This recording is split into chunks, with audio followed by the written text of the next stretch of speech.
This flop break brought to you by Flow Circus. Co-founders Don Daria and Paul Miller have over 20 years of experience providing organizations with tools and trainings they need to promote well-being, strengthen teams, and practice strategies to thrive in the messiness of learning, growth, and change. Welcome to day 2 of your Corona vacation. Now, if you're like me, you might be getting a little bit stir crazy, a little bit stuck in a house around the same people all day long. It might start to get a little bit tough for you. So we're coming to you with our daily flop break. Now, if you've been in our workshops, you know we talk a lot about mindset. We talk about it in terms of learning new skills like the flop ball, but we also talk about it in terms of your work situations, your school situations, and facing change like the situation you're in right now.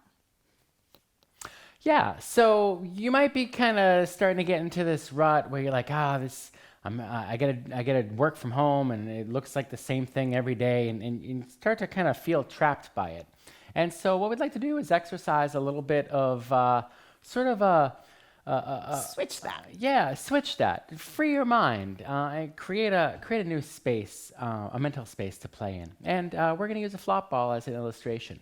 So the flop ball is on the back of your hand, and it's a toy that you throw and catch. And if you watched one of our previous videos or were in one of our programs, you know how it works. But even the very simplest thing, just balancing it on the back of our hand can really be sort of a rich playground or a rich sandbox of discovery and exploration. For instance, it's on the back of our hand, we're balancing it there. Well, we can move our hand around in space. And as you do that, you start to kind of feel it move around a little bit, slide a little bit. You can also kind of start to throw and catch it without letting go. So you never lose contact with it. You just sort of follow through on a throw and absorb the energy on a catch. So you can start to feel how it gets lighter and heavier, even though you're not throwing or catching it. You're just sort of moving it in space.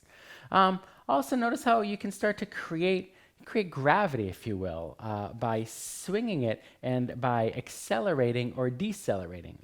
If you want to get into Einstein, I think you can, what's that, relativity or special? That's relativity, a theory of relativity. I was a social studies major. Yeah. Well, so acceleration. Psychology major.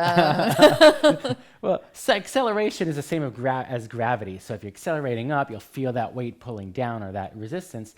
That's sort of a false gravity. And so if you sort of do this centrifugal force kind of experience here, you're kind of creating a gravity and it's staying there. So you can I just proved gravity. Oh, well done. You gotta be careful of those gravity waves, which we now know is a thing.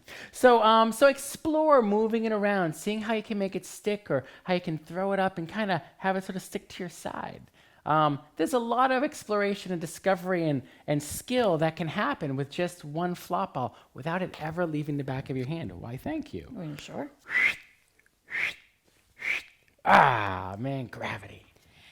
My personal favorite is transferring from hand to hand, too. I love that move. Yeah. Whoop, there it goes. Yeah. So what's our challenge for them today? Well, so just what Paul exercised with the flop ball, and really any object you can do is just kind of play around with how it moves in space, is he's exercised a little bit of creativity and curiosity. And so those are great tools that you can use if you find yourself getting into kind of that mindset of negativity. Is just apply some, if you find yourself saying, oh, this is drag, kind of getting into a negative space, is just switch. First of all, awareness is key. When you find yourself with mindset, having awareness of your mindset is the key to being able to switch it. So once you're aware of it, acknowledge it, and then exercise some curiosity. I wonder what it would happen if, where's this coming from? What happens if and then also creativity. You know, for us, we're having things get canceled. It's the reality of what's happening right now. It's happening to a lot of people. So we decided, hey, what happens if we make some videos? We're exploring what happens. We're so used to doing team building with people in person. What would team building look like for us if we went virtual? Could we do this kind of thing virtually? We don't know yet, but we're exploring that option. So exercising some creativity. So thinking about those two things, what does that look like? So, what happens if we go outside and take these flop breaks with us? So that might help you to get into a different mindset. So that's our challenge to you today. If you find yourself starting to say, oh, this is drag, do what you can to get creative and get curious. So that's our challenge for you today, and we'll see you here again tomorrow. Yay, flop! Flop on.